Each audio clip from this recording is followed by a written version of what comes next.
Hola amigos y amigas, gracias por acompañarnos en esta transmisión de PwC. En esta ocasión queremos compartir con ustedes los resultados de nuestra encuesta de Crisis 2021 Capítulo México, la cual lanzamos recientemente. Mi nombre es Alfredo Hernández, soy socio del área de Cyber Privacy and Forensics y en esta ocasión me acompañan mis compañeros Juan Carlos Carrillo y Fermín González. Juan Carlos, Fermín, si gustan presentarse. Gracias, Alfredo, y saludos a todo el mundo. Como ya dijo Alfredo, mi nombre es Fermín González, director de la práctica de ciberseguridad, privacidad y forense. Hoy los acompaño para hablar un poco de los resultados de esta encuesta. Adelante, Juan Carlos. Hola, ¿qué tal? Juan Carlos Carrillo, también director en esta práctica. Y nada, queremos compartir con ustedes estos datos que nos parecen muy interesantes y que, bueno, siempre es importante reflexionar para poder crear una perspectiva. Entonces, muy contento de estar con ustedes compartiendo esta información. Perfecto, gracias Fermín, Juan Carlos. Bueno, iniciamos y déjenme comentarles un poquito sobre este estudio, el cual hemos lanzado recientemente. No es la primera encuesta que hacemos sobre manejo de crisis. Esta es nuestra segunda encuesta. La anterior la publicamos en el año 2019, antes de la pandemia. Ahora, ¿cuál es lo interesante, digamos, de tener una encuesta antes de la pandemia y después de la pandemia? Creo que es muy interesante porque podemos comparar datos, perspectivas y sobre todo podemos tener un punto de referencia muy claro sobre cómo las empresas han estado manejando las crisis y qué sucedió, sobre todo con aquellas empresas que habían venido anticipando ciertos planes para respuesta de crisis y sobre todo también cómo les resultó y si realmente fueron exitosas o su inversión redituó. Como sabemos, pues estamos en un momento crítico, inimaginable que nos hubiéramos ya extendido pues prácticamente por un año o un poco más de un año en esta crisis. Tenemos un panorama complicado con una caída de más del 8% en la economía mexicana en el año 2020, en el Producto Interno Bruto. Y bueno, lo que nos depara pues es un poco incierto con esta recuperación que creemos que va un poco lenta. Bueno, este es el contexto en el que nos encontramos actualmente. Vamos a repasar con base en estos datos, con base en datos de la encuesta, cuáles son las implicaciones y el impacto de las empresas de esta pandemia, cómo se veían, cómo se ven y sobre todo cuáles son las perspectivas a futuro. Bueno, para abrir comentarios, Fermín, no sé si pudieras por ahí irnos comentando cuál es tu perspectiva en general en este contexto en el que estamos viviendo y cómo está sobre todo reflejándose en los resultados de la encuesta que acabamos de publicar. Sí, seguro, Alfredo. Mira, retomo lo que dijiste. Vamos a ver cómo está la percepción, ¿no?, en los participantes de esta encuesta. Y partamos de 3 puntos, ¿no? Respecto a esa percepción en cómo están preparados, en cómo respondieron y a lo largo de esta conversación, pues en cómo estamos vislumbrando que están emergiendo de estas crisis. Un dato interesante que podemos ver en la encuesta es, por ejemplo, la percepción que tienen los participantes mexicanos versus a los participantes globales. El 81% corresponde a México y ese 81% dice, ¿sabes? Yo me sentía preparado para esta crisis, ¿no? Esta crisis en el contexto COVID-19 versus un 62% de los participantes globales, el resto del mundo, en que dicen, sabes, yo me sentía medio posicionado para este golpe. Otro dato bien interesante es que el 65% de los que participaron nos dicen en México, oye, ante la pandemia de COVID-19, yo estaba listo con un plan de continuidad de negocio, ¿no? Y mi operación estaba lista para no detenerse. Para mí, los factores claves, además de los que mencioné como preparación, respuesta y recuperación, es la tecnología y la transformación digital. Seguramente Juan Carlos ahora nos puede dar mucho más detalle. Les doy un dato. El dato es que el 93% de los encuestados en México considera que la tecnología fue su gran aliado. El 93% de las respuestas en nuestro país dijeron, la tecnología fue mi gran diferenciador. Esto comparativamente con el resto del mundo que dicen, sabes, yo el 84% de los participantes del resto del mundo considero que la tecnología fue mi diferenciador. Sin duda alguna, y para mí es la cereza del pastel, el cómo el factor tecnológico y la transformación digital abrió nuevas brechas, tanto para la seguridad como para la recuperación y continuidad de negocio. Ahí, Juan Carlos, ¿cómo ves el Sí, sí, panorama? totalmente. Muchísimas negocios que ya habían hecho esa transformación digital, que estaban listos para estar en un mundo físico, pero también en un mundo digital, que podían hacer comercio tanto en un lugar físico como, como por medios digitales. Cuando viene la pandemia, pues simplemente hacen un flujo mucho mayor hacia sus canales digitales. Esas empresas claramente tuvieron, como todas, ya lo dijo muy bien Alfredo, todas tuvieron alguna caída, pero su recuperación es mucho mayor. Es decir, lo que entendemos como ciberresiliencia, porque la tecnología estaba preparada y se había probado. Entonces, eso creo que hace una gran diferencia. Muchas empresas, tristemente, dedicaron el segundo y tercer semestre del año pasado a hacer, digamos, lo que decimos en inglés, el catch-up, preparar a la empresa, el decir, híjole, pues compra más laptops. Oye, pues compra VPNs para conectarnos remotamente. Oye, pues genera una mejor conexión de seguridad para los empleados remotamente. Entonces, las que estaban más listas para este mundo digital pudieron responder muchísimo mejor y vieron en esto una diferencia contra la competencia. Claramente, las que estaban mejor preparadas pudieron responder mucho mejor y eso crea fidelidad en los clientes. Sí, totalmente de acuerdo, Juan Carlos, Fermín. Ahora, entrando a la encuesta y de aquí podemos empezar ya a desmenuzar los datos y los resultados que pudimos captar y que se reflejan pues, muy claramente en la respuesta de los participantes. Como sabemos, pues esta crisis no es la primera, aunque sí es única, lo creo, pero ya teníamos cierto grado de experiencia, al menos en México, en crisis anteriores. Teníamos por ahí la del H1N1, por ejemplo. Teníamos el sismo de 2017, que nos habían dado ya cierto estado de preparación a las empresas sobre planes de continuidad y sobre todo sobre planes de respuesta a crisis.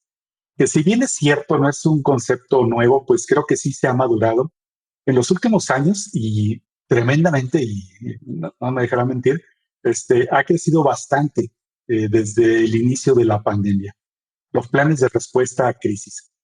Ahora, tradicionalmente, pues hemos hablado de que a menudo la prevención no se le da la importancia, digamos, que debería de dársele, ¿no? En este caso, la encuesta lo que nos está reflejando es que la prevención claramente, o aquellas empresas que se anticiparon y que tuvieron planes de respuesta, han tenido un retorno bastante importante en sus inversiones y en los esfuerzos que de otra forma, pues, pudieron haberse considerado gastos o pueden haberse considerado, pues, esfuerzos que no tenían aplicación alguna o que no tenían sentido, pero pues ahora se halla bastante sentido a estos planes de respuesta de crisis. Anteriormente, las crisis de las que hablábamos un poco, de las que estábamos más acostumbrados, y así lo refleja nuestra encuesta de 2019, eran las crisis financieras. Claramente, pues teníamos vaivenes en la economía, teníamos situaciones aisladas en algunos sectores productivos y se traducía todo en temas económicos y financieros para las empresas. Ahora, esta encuesta y estos datos nos muestran un panorama diferente, donde vemos que la crisis ha permeado a muy diversos ámbitos, bastantes, diría yo, la gran generalidad de las áreas de las cuales podríamos hablar en las que se mueve una empresa. Pero las más importantes son, aparte del ámbito financiero, estamos viendo ya temas como crisis en la cadena de suministro, temas cibernéticos, claramente que los vamos a abordar, y sobre todo también implicaciones importantes en delitos económicos, como le llamamos. Y bien es cierto y lo sabemos, tenemos algunos otros estudios donde eh, seguimos y monitoreamos muy de cerca desde hace muchos años la tasa de delitos económicos y con base en estos datos, pues hemos visto que los mismos crece la tasa de delitos económicos, llamémosle fraude, corrupción, lavado de dinero, ataques cibernéticos, crecen cuando hay una crisis mayor. Así lo vimos en el año 2009, por ahí. El aumento en los delitos continuó después de esa crisis y ahora estamos viendo un resurgimiento de estos delitos económicos. Para empezar el tema, y aquí, Fermín, te invitaría a que nos compartieras tu opinión en qué estás viendo en temas de delitos económicos derivados de esta crisis y sobre todo en temas como el lavado de dinero, por ejemplo. Claro, Alfredo. Mira, ante esta crisis, definitivamente, si bien a nosotros del lado bueno, como a veces digo, nos suele ir bastante bien y nos mantienen bastante ocupados para nuestra fortuna, del lado malo, pues hay mucha actividad, ¿no? Mucha actividad que reta esta cultura preventiva. Y como bien observas, no solo en lavado de dinero, ¿no? Es lavado de dinero y lo que yo digo son los cuatro grandes delitos o los cuatro jinetes del delito financiero: fraude, actos de corrupción y ataques cibernéticos. Para mí hay una mayor exposición. O sea, todos los actores tienen mayor riesgo. Algunos o algunas otras corrientes podrían decir, oye, la situación actual nos hace más vulnerables. Pues viene la clásica respuesta de consultor, ¿no? Depende de qué tan preparado, depende de cómo respondes, depende de tu capacidad de resiliencia para que te recuperes, ¿no? Entonces, sí tenemos un ambiente en fraude, lavado, corrupción y cyber mucho más expuesto, que va a hacer que aquellos que tienen menor gestión de estos delitos tengan más vulnerabilidades, ¿no? Sin embargo, aquellos, y siendo consistentes con los resultados de los participantes, aquellos que dicen, oye, yo me apalanqué de la tecnología, oye, yo tenía un plan de continuidad operativa, yo tenía un plan de respuesta a incidentes, pues van a estar surfeando sobre esta crisis de manera exitosa. A lo que voy, y cuáles son, digamos que la tendencia o el foco en donde tendríamos que estar fijándonos. Voy a acotarme al lavado de dinero, ¿no? Para no abrir mucho el abanico. El lavado de dinero ante la crisis mundial por COVID-19. Pues claramente, intermediadores financieros. La transaccionalidad por canales digitales que se detonó, ¿qué hizo? Pues abrirle la puerta a empresas que quizá no tenemos bien identificado el beneficiario final, que nos pueden estar ayudando a hacer toda esa intermediación financiera. Entonces, ojo con esa actividad, ojo con el uso de criptomonedas, ojo con la identificación de ese beneficiario final. Y ahí, que no es motivo para este podcast, pero quizá para otro, empiezan a hilarse estos conceptos de convergencia, ¿no? Y el cómo actividades en las que puedes estar haciendo un due diligence reputacional o de otras aristas de conocimiento sobre un tercero, empieza a converger y empieza a hacerte útil para estar preparado y responder ante otros delitos, ¿no? Como lavado de dinero, fraude, corrupción y ciberseguridad. Ese es el panorama. Ese es como yo veo la cultura de la prevención en torno al lavado de dinero y otros crímenes económicos hoy día ante esta pandemia, Alfredo. Sí, gracias, Fermín. Y sobre todo, elaborando más y continuando en esta línea de pensamiento sobre los delitos económicos, pues hemos visto un repunte y creo que es algo que tenemos todos bastante presente, ¿verdad? Un repunte en los crímenes cibernéticos. ¿Cómo ves el panorama, Juan Carlos? Sobre todo ya de manera fría, digamos, objetiva, de todo lo que hemos estado oyendo en los medios de nuestros clientes, ¿verdad? En temas de delitos cibernéticos. Realmente estamos viendo ya un incremento. Ya pasó lo más fuerte o viene lo más fuerte. ¿Cómo la ves? No, yo creo que viene, yo creo que estamos viendo la punta del iceberg, Alfredo. La verdad es que creo que viene en crescendo. Yo he estado monitoreando el tema de ciberseguridad tal vez los últimos 10, 15 años, y hace 10 años hablabas de temas de ciberseguridad y de delitos de cibercrimen, como les podríamos mencionar, y eran casos aislados, ¿no? Era el típico caso de, le pasó a la empresa grandota, pasó en otro país, pero en México sucede constantemente, ya sea desde el típico robo de le robo la red social a alguna persona, el de la empresa, el tema de ransomware. Y el problema que vemos es que muchas empresas se van al librito, ¿no? Se van al librito. ¿A qué me refiero? Estoy bien. O sea, yo ya revisé y estoy bien. Pero es un tema teórico. Y aquí estamos enfrentándonos a algo muy práctico. A mí me gusta ocupar una frase muchísimo que dice que nadie puede saber a qué sabe un vino leyendo libros de vinos. Tienes que probarlo, ¿no? O sea, la teoría está bien, está padrísimo que sepas diferenciar una uva, pero lo tienes que probar, ¿no? Entonces, aquí pasa lo mismo. De nada sirve que tal vez tú tengas un plan por escrito si no lo has probado. ¿Cuál fue la maravilla que vivimos muchos de los que estamos en un tema tecnológico cuando nos dicen hay que irse a trabajar desde casa? Pues que uno tenía su oficina en su backpack, en su portafolio. O sea, ahí traía su oficina y entonces desde ahí trabajaba y la seguridad estaba ya a nivel de ese dispositivo, ya sea el dispositivo móvil, ya sea la laptop, ya sea la tableta. Ahí estaba ya, a ese nivel estaba bajada la seguridad y no dependía de una seguridad en un lugar físico. Entonces, tristemente, las empresas que no tenían esto preparado, que no tenían esta cultura de prevención, no, no, no pudieron prevenirse tanto. Y entonces, tristemente, el atacante sabe esas debilidades y las explota. Voy a poner un ejemplo muy práctico.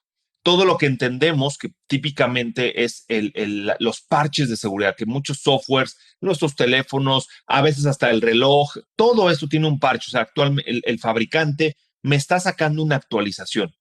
Y normalmente las empresas tardan hasta 6 meses en aplicar esos parches. Mientras sigamos con esa tema de luego lo vemos y no lo prioricemos, le estoy dejando 6 meses un espacio al atacante para que ahí entre, que el atacante sabe cuál es la debilidad que tengo si yo no aplico un parche. Entonces, de esos casos hay muchos, Alfredo, pero me parece que es un caso muy gráfico. Si nosotros no tenemos esa cultura de decir es, cuando viene, veámoslo ahora, con un tema médico, en el momento en el que sale una vacuna, me la quiero poner lo antes posible. Bueno, pues pasa lo mismo en ciberseguridad. En la medida en la que volvamos algo muy práctico y muy en el día a día, en esa medida vamos a poder realmente tener mejor, una sensación y una percepción y una realidad de mayor seguridad. Sí, no, totalmente de acuerdo. Juan Carlos, Fermín, coincido plenamente con sus comentarios y esto me lleva al siguiente tema que se aborda en nuestra encuesta y es la resiliencia en las empresas. ¿Qué es lo que han estado haciendo las empresas exitosas? Porque tenemos de todos los casos para adaptarse a esta pandemia. Y bueno, hemos visto y nuestra encuesta nos demuestra por ahí que hay algunas áreas que han impactado a las empresas y a las que se han tenido que adaptar de manera rápida, ágil y sobre todo de manera segura. Uno, como bien sabemos, pues es el trabajo a distancia, o sea, cómo tener toda esa infraestructura, echarla a volar para que realmente esté funcionando de forma segura. Creo que es lo que nos concierne a todos.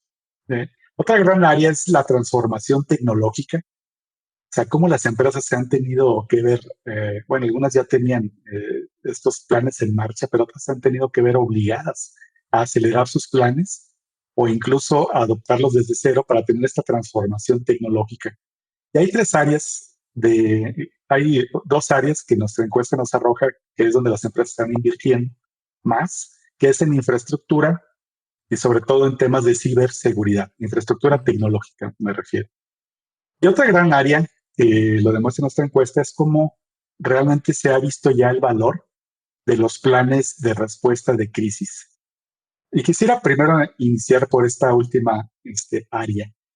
Cómo anteriormente algunas de las empresas, no la gran mayoría, había venido adoptando y había venido ya simulando algunos tipos de crisis y claro que la que estamos viendo pues es inimaginable. Pero bueno, eso les dio cierta ventaja competitiva porque bueno, lo que sí sabemos y por experiencia lo vemos es que un plan de respuesta a crisis bien diseñado se puede adaptar a diversas situaciones. Aquí, Fermín, eh, ¿qué comentario nos podrías compartir sobre los planes de respuesta de crisis, los que venimos viendo antes de la pandemia, que venían por ahí ya dibujándose en tres ejes básicamente, operaciones comúnmente, comunicaciones, legal. ¿Cómo aprovecharon las empresas estos planes de crisis para sortear lo que estamos viviendo actualmente?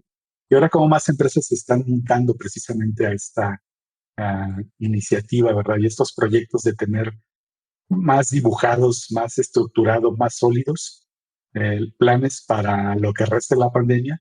Y claro, yo no descartaría que surgiera algún otro evento eh, diferente al que estamos viviendo, que nos pusiera también en una situación preocupante como la actual. Sí, Alfredo, mira, pues parto de los 3 puntos que dijiste. Diré que antes de los tiempos del COVID, antes del virus, de hecho, sea de paso, les platico que he estado leyendo durante este año de encierro novelas apocalípticas. Entonces, me gusta el concepto de antes del virus. Varias lo mencionan. Entonces, para regresar, antes del virus, pues lo que teníamos en la mesa eran planes de continuidad de negocio y planes de recuperación de desastres, ¿no? Grosso modo, lo que buscaban es mantén el negocio corriendo, ten la caja sonando, ¿no? Y que entre ese cash flow, que es el rey de todos los negocios. A raíz del COVID-19, pues viene ese catalizador, ¿no? Ese catalizador a nivel mundial, en el que las empresas con una mayor madurez en gestión de crisis pasan, ¿no? De este DRP y de este Continuity Business Plan a estos 3 grandes pilares, ¿no? Tener una estrategia de comunicación al interior como al exterior, tener un fundamento legal para aquellas acciones que estás emprendiendo y obviamente, fíjense cómo los 2 conceptos anteriores ya caen en el tercer pilar, que es el pilar operativo. Y ese pilar operativo viene en la forma en cómo la empresa transmite el valor de su marca y cómo pone un valor económico a sus consumidores. Y por ahí nada más basta voltear a ver el mercado de valores, ¿no? En este año hay una docena de empresas mexicanas que han despuntado impresionantemente en ingresos, ¿no? Y eso es porque han sabido hacer esto que les acabo de decir.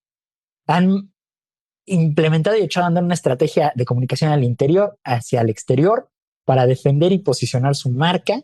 Tienen una base legal que les da total libertad y certidumbre de cómo están atacando el mercado y están manteniendo esa caja registradora sonando, siendo resilientes y siendo adaptativos, diré, al nuevo orden mundial, al nuevo entorno económico. La corona de este pastel es una unidad central de gestión de crisis que tiene que estar velando por la exitosa ejecución de estos 3 pilares estratégicos.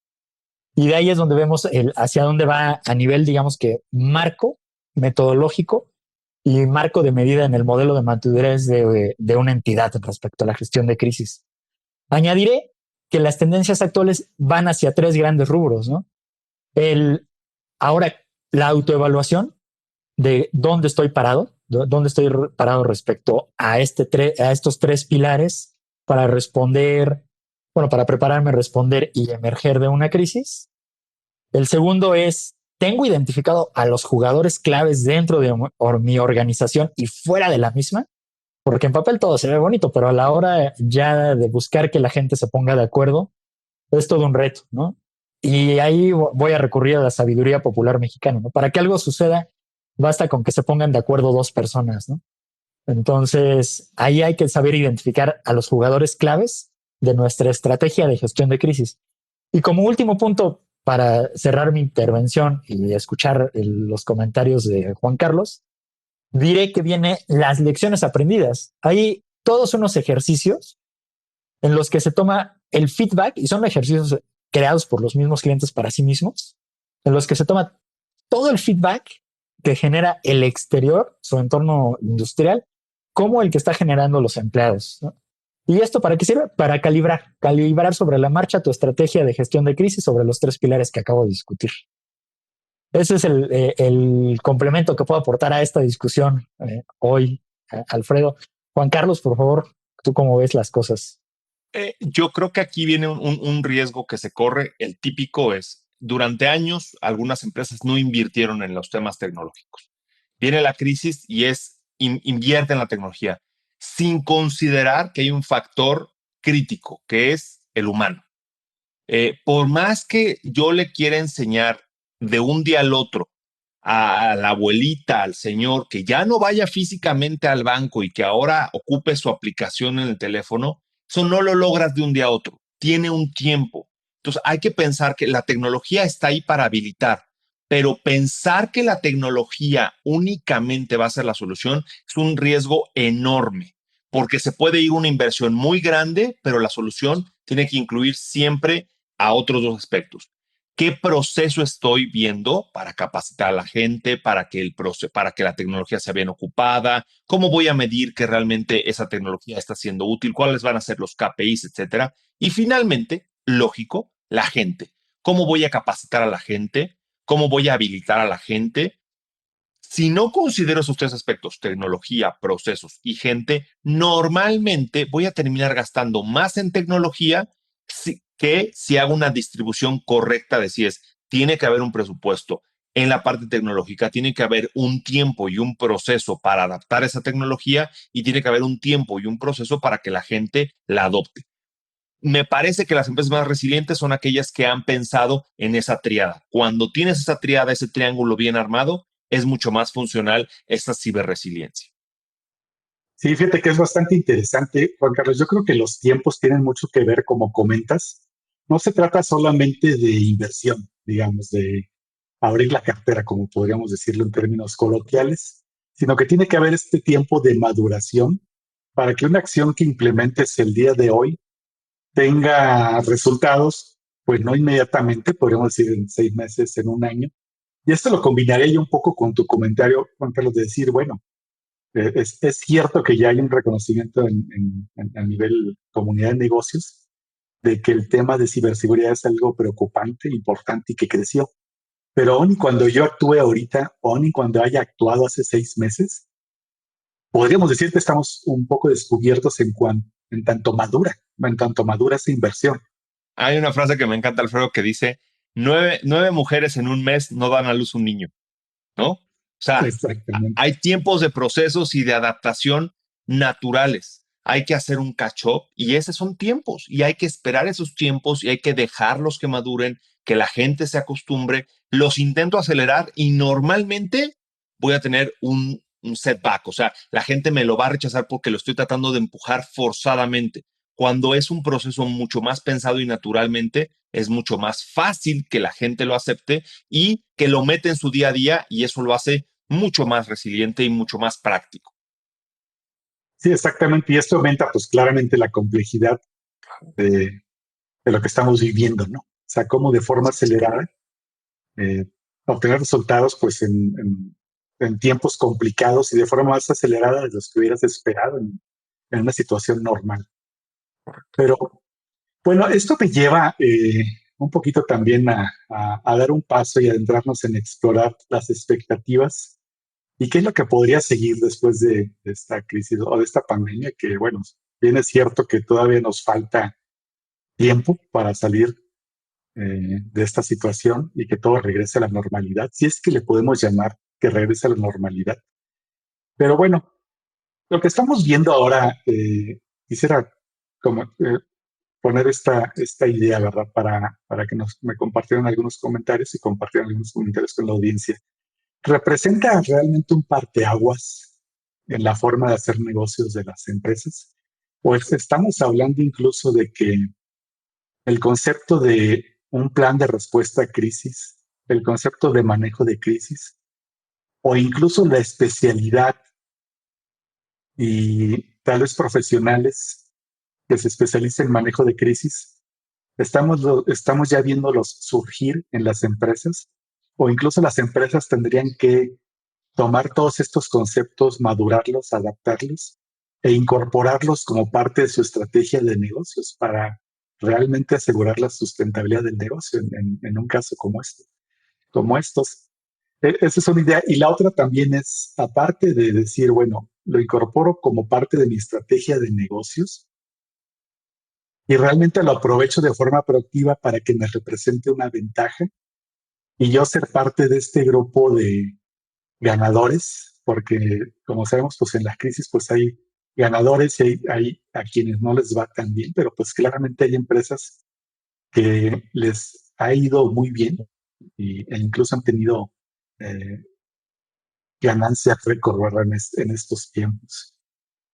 ¿Cómo ven esto, este parteaguas? Y empezaría, Fermín, contigo, si estamos viendo ya el nacimiento incluso de una profesión y especialización en manejo de crisis, o al menos, cuando mínimo, esto se va a elevar a nivel estratégico o a niveles de la alta administración. Seguro, Alfredo. Esa es una muy, muy, muy buena pregunta. Es una pena que, que el tiempo sea finito para el podcast y es todavía más pena el que no estemos juntos. Esto es como para plática de café o algo más fuertecito. Sí, sí, la gestión de crisis se tiene que incorporar en la agenda, diré, top-down de toda organización, definitivamente. Ahora, las capacidades de gestión de crisis se pueden capitalizar y traducir a valor económico para las entidades. Sí, ¿y cómo se hace? Pues no poniéndole apellido a tu programa de gestión de crisis, ¿no? Tienes una estrategia, tienes 3 pilares, tienes una unidad central y a eso solo le montas el apellido de la crisis que te toca afrontar en ese momento. Y con eso, la receta te debería llevar a la ejecución exitosa de estos 3 pilares que ya comenté. Adicionalmente, pues el mismo mercado te va a percibir con un diferenciador, ¿no? Un diferenciador, quizá tenga que volver a pasar 100 años más para que la humanidad de ese entonces viva nuevamente una pandemia mundial. Sin embargo, a nivel mundial, pues los diferentes países van evolucionando y van teniendo diferentes contextos socioeconómicos, políticos, sociales, que van detonando diferentes crisis por naturaleza, como bien decía Juan Carlos. Entonces, en la medida en que en el ADN corporativo esté incorporada esta capacidad y este mindset de considerar una gestión de crisis, plus estos 3 grandes fundamentos, diré yo, que mencionaba Juan Carlos respecto a los procesos, la tecnología, los humanos, y voy a agregar un cuarto, los datos, nos van a dar la capacidad, ¿no? La capacidad de aprendizaje y de no estar repitiendo errores que ya nos sucedieron a nosotros mismos o incluso romper ese paradigma, ¿no? De que nadie aprende en cabeza ajena y en este caso, pues sí, aprendiendo en cabeza ajena, ¿no? Volteando a ver nuestros mismos negocios en otro país, en nuestra geografía, similar a la nuestra, donde se van presentando ciertas tendencias de las cuales ya hemos aprendido en aquel otro lado, lo que puede pasar aquí, ¿no? Para mí es la forma en cómo la gestión de crisis se va incorporando en la agenda top-down de los ejecutivos en cualquier entidad, en cualquier organización. Sí, gracias, Juan Carlos. No sé. Sí, ya para cerrar, para ir cerrando aquí los comentarios y ya, la verdad es que como dijo Fermín, nos da para muchísimo. Es una oportunidad. Al final del día, mi mamá tiene una frase que me encanta y que lo ocupo también para los negocios. Estás frente a una trampa o frente a un trampolín. O sea, viene una crisis como esta y muchas empresas han visto el tema de si se acabó mi negocio y algunas otras empresas que dicen, me reinvento, ¿no? Le doy la vuelta. Fácil no es, no lo estoy diciendo que sea nada fácil, no estoy tratando de minimizarlo, pero justamente las empresas que estaban más listas, más preparadas, eran aquellas que estaban dispuestas a modificar, y esto que decía ahorita Fermín me encantó. Le pongo el apellido diferente, pero sé cómo responder. Tengo un equipo que sabe responder. En muchos casos y muchos de los que ustedes ven en tema de forencia, sabemos las primeras 48 horas son las únicas 48 horas. Entonces, aquí es igual. La capacidad de responder rápidamente es trascendental. Entonces, cierro con esto. Es una oportunidad para los negocios el decir ya me di cuenta que, pero voy a poner un ejemplo muy práctico, tal vez no necesito el tamaño de oficinas que tengo antes, tal vez necesito invertir más en tecnología. La oportunidad está ahí, pero habrá algunas empresas que se aferren y digan, quiero volver a donde estaba antes de la crisis y exactamente igual, y perderán la oportunidad. Y habrá otras que dirán, no, esto es una gran oportunidad para dar el brinco y volverme mucho más digital, hacer una transformación digital, involucrar la ciberseguridad a mi negocio, generar valor de confianza. Son todas esas oportunidades, pero depende al final de cuentas de la empresa qué tan lista y qué tan preparada está para aprovechar esto como una oportunidad.